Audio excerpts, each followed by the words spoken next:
अगर आप मेरे चैनल पे नए हैं और आपने मेरा चैनल अभी तक सब्सक्राइब नहीं किया है तो इसे सब्सक्राइब कर लें और बेल आइकन दबाएं ताकि ऐसे वीडियोस आपको और भी मिलते रहें। हेलो दोस्तों, तैयार हैं आप आज के हॉरर कोस्टर राइड पे जाने के लिए? आज हम जिस मूवी के सफ़र पे जाएंगे वो है पोजेशन ऑफ माइकल किंग। ये American found footage horror movie है। ये मूवी आई थी 2014 में। ये written and directed by David Jung है। इस मूवी के मेन कैरेक्टर हैं शेन जॉनसन। इसकी IMDb रेटिंग है 5.7 और गूगल यूजर्स ने इसे 86% लाइक किया है। दोस्तों, अगर आपने मेरे चैनल को अभी तक सब्सक्राइब नहीं किया है तो इसको सब्सक्राइब कर लीजिए ताकि ऐसे वीडियोस आपको और भी मिलते रहें। तो चलिए निकल पड़ते हैं आज के इस हॉरर कोस्टर राइड पे।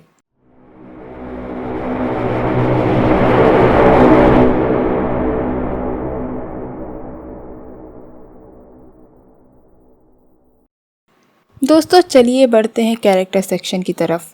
इस मूवी का मेन कैरेक्टर है माइकल, उसकी बीवी समैंथा, उसकी बेटी एली और माइकल की सिस्टर बेथ।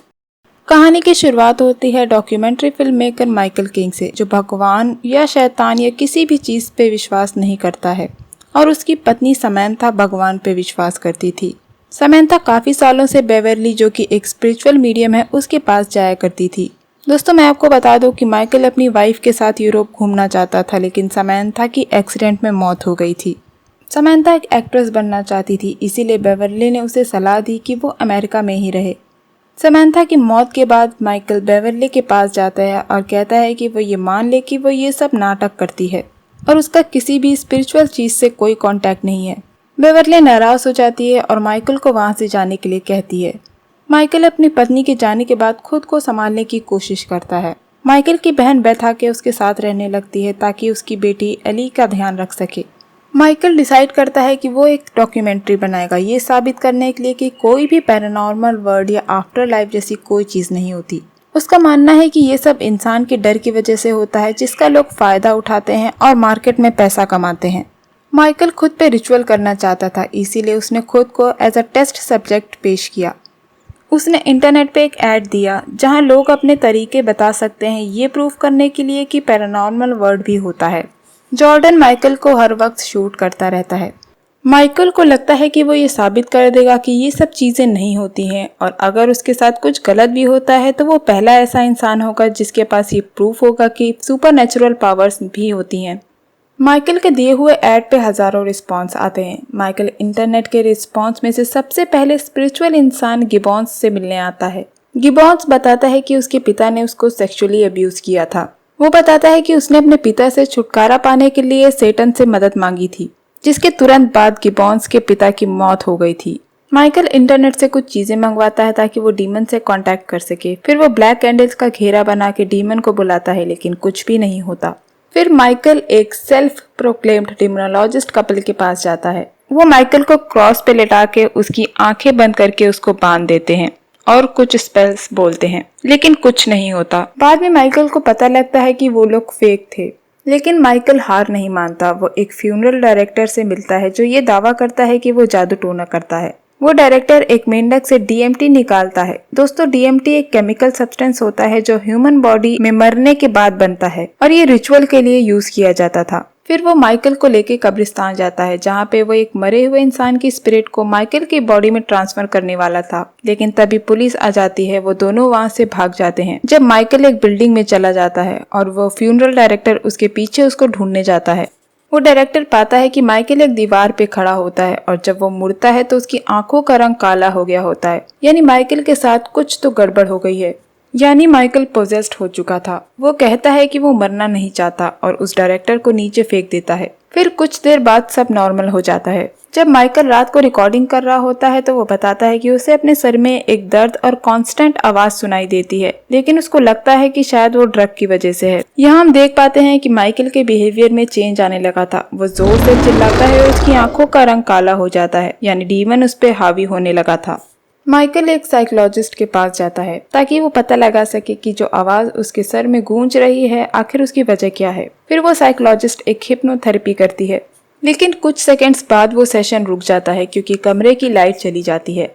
वो बताता है कि उसको अभी भी वो आवाजें सुनाई दे रही थी, और जैसे ही वो इन आवाजों के बारे में बताने वाला होता है वैसे ही वो जोर से चिल्लाता है और जमीन पे गिर जाता है, और सीन यहीं कट हो जाता है। उसका कैमरामैन जॉर्डन बताता है कि किसी भी इंसान के वोकल कॉर्ड्स ऐसी आवाजें नहीं निकाल सकते जैसी माइकल ने उस सेशन के दौरान निकाली। माइकल इस पर विश्वास नहीं करता है, उसको लगता है कि शायद कैमरे में ही कोई डिफेक्ट है। जॉर्डन उससे सहमत नहीं होता और वो काम ना करने का फैसला लेता है। अब माइकल खुद अपनी रिकॉर्डिंग करना शुरू कर देता है। माइकल अब रात को चलने लगा है, वो अपने होश में नहीं था। एक रात वो अपनी बहन के रूम में जाता है और उसे गलत इंटेंशन से छूता है और यहाँ हम देख पाते हैं कि माइकल की आंखों का रंग एकदम बदल जाता है। वो पोजेस्ड था, यानी कि वो डीमन उससे ये सब करवा रहा था। एक दिन माइकल की बेटी उसके पास आती है और कहती है कि उसने एक बुरा सपना देखा है जिसमें उसने एक मॉन्स्टर को देखा है। माइकल के पूछने पे कि वो मॉन्स्टर कैसा दिखता है, उसकी बेटी जवाब देती है कि डैड वो आप हैं। माइकल उसे समझाता है कि वो उसका डैड है और वो कभी भी उसको नुकसान नहीं पहुंचाएगा। एक दिन माइकल को गार्डन में एक मरा हुआ कबूतर मिलता है और जब वो ऊपर के रूम में देखता है तो वहाँ उसको डीमन खड़ा दिखता है। माइकल अपनी बहन और बेटी को देखने के लिए अंदर जाता है, तब उसकी बहन कहती है कि वो दोनों ठीक हैं। माइकल के सिर में सुनाई देने वाली आवाज अब उसे बोलती सुनाई दे रही थी। माइकल को अब फील होता है कि उसके साथ कुछ बहुत खतरनाक हो गया है। माइकल उस आवाज से कहता है कि वो उसे अकेला छोड़ दे। वो पूछता है कि क्या तुम चले जाओगे अगर मैं ये मान लूं कि तुम एग्जिस्ट करते हो। तब एक आवाज सुनाई देती है जो कहती है नो। फिर माइकल की इमेज टीवी पे अपीयर होती है जो उसको हॉन्ट करती है। देखने से ऐसा लगता है कि स्क्रीन के अंदर कोई और ही है। माइकल हेल्प मांगने के लिए गिबॉन्स के पास जाता है, तब उसे पता लगता है कि गिबॉन्स मर चुका है। फिर वो डोर पे खड़े फादर से कहता है कि उसे एक एक्सॉर्सिज्म चाहिए, तो फादर कहते हैं कि चर्च ये नहीं करता और वो उसकी हेल्प करने से मना कर देते हैं। माइकल उस फ्यूनरल डायरेक्टर के पास भी जाता है जो उसको ये कह के मना कर देता है कि ये तुम्हारी ही गलती है।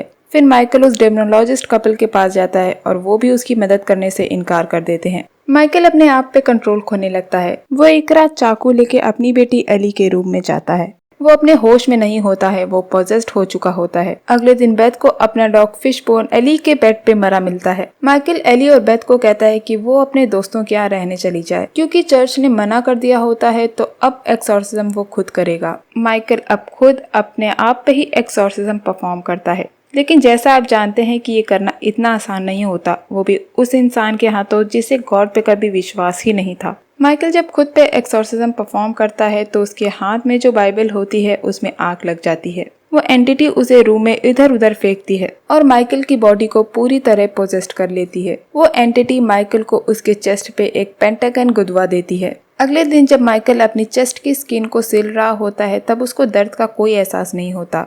माइकल नीडल को अपनी उंगली में घुसा देता है और उसको कुछ एहसास नहीं होता। वो आवाज माइकल को बार बार एली को मारने को कहती है, लेकिन माइकल उसे मना कर देता है। एक रात माइकल एक अनजान औरत का पीछा करता है ताकि वो उसको मार सके और डीमन एली को छोड़ दे, लेकिन वो उस औरत को मार नहीं पाता बल्कि फुटपाथ पे सो रहे एक इंसान को मार देता है। माइकल नहीं चाहता था कि वो अब और नुकसान करे, क्योंकि वो खुद की बॉडी पे अब कंट्रोल नहीं कर सकता। इसीलिए वो घर जाता है और खुद को हथकड़ी लगा के उसकी चाबी दूर फेंक देता है। अगली सुबह जब वो उठता है तो वो देखता है कि सब कुछ बिखरा पड़ा है। दीवार पे खून से साइंस बने हैं और जमीन पे पेंटागन बना है।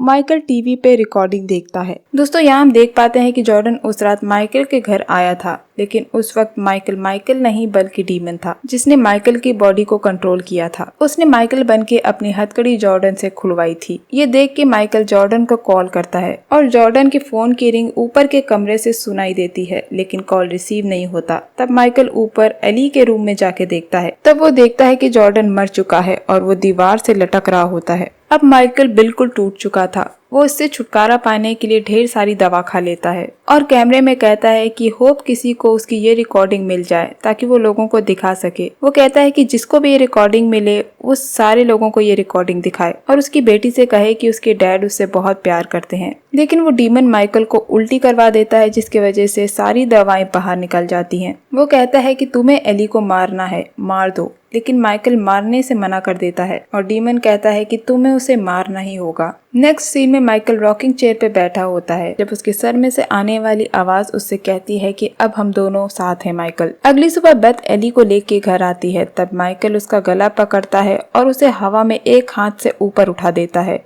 और उसके गले की हड्डी तोड़ देता है, जिससे बेथ की मौत हो जाती है। तब माइकल कुछ सेकंड के लिए अपनी बॉडी पे कंट्रोल पाता है और एली से कहता है कि वो भाग जाए। एली रूम में जाके छिप जाती है। माइकल उसको ढूंढने के लिए ऊपर जाता है और इस बीच हम देख पाते हैं कि माइकल की बॉडी पे डीमन पूरी तरह से हावी था। माइकल के अंदर का डीमन एली को ढूंढ लेता है। तब टेबल पे रखा कॉइन घूमता है जो मरने से पहले सैम के हाथ में था। अब माइकल और उस डीमन के बीच में फाइट शुरू हो जाती है। माइकल उसे अपनी बॉडी पे कंट्रोल नहीं करने देना चाहता, इसीलिए वो अपनी पत्नी सैम की स्पिरिट से मदद मांगता है। वो शीशे में देखता है और कुछ मिनट के लिए उसे अपनी बॉडी पे कंट्रोल मिल जाता है। वो ये देख के खुद को खिड़की से नीचे फेंक देता है और उसकी वहीं मौत हो जाती है। और दोस्तों यहाँ मूवी हो जाती है एंड।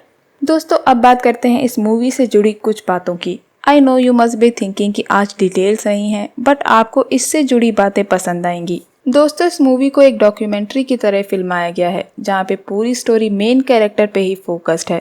दूसरी पोजेशन मूवी के मुकाबले इस मूवी में टेंशन स्लो बिल्डअप होता है ताकि ऑडियंस कनेक्ट कर पाए। इस मूवी में जंप स्केयर्स जल्दी जल्दी नहीं बल्कि अनएक्सपेक्टेड मोमेंट्स पे आते हैं जो काफी अच्छे हैं, जो इस मूवी के जंप स्केयर्स को अलग बनाते हैं। दूसरी मूवीज की तरह माइकल एंड में आजाद नहीं होता बल्कि वो मर जाता है। दोस्तों मूवी की स्टार्टिंग में मुझे भी ऐसा ही लगा था कि दूसरी पोजेशन मूवीज की तरह माइकल पे भी कोई एक्सॉर्सिज्म करेगा, बट ऐसा कुछ भी नहीं होता। मूवी की एंडिंग एकदम अलग है और सैड भी। दोस्तों अभी तक जितनी भी पोजेशन की मूवीज मैंने देखी हैं उनमें से ये पहली ऐसी मूवी है जिसमें एक्सॉर्सिज्म खुद पोजेस्ड इंसान अपने आप पे करता है। दोस्तों इस मूवी में ऐसा कुछ नहीं दिखाया है कि रिचुअल करते वक्त डीमन तुरंत रिएक्ट या जवाब देता है, बल्कि वो धीरे धीरे हावी होता है, जो आई थिंक रियल केस में भी ज्यादातर होता है।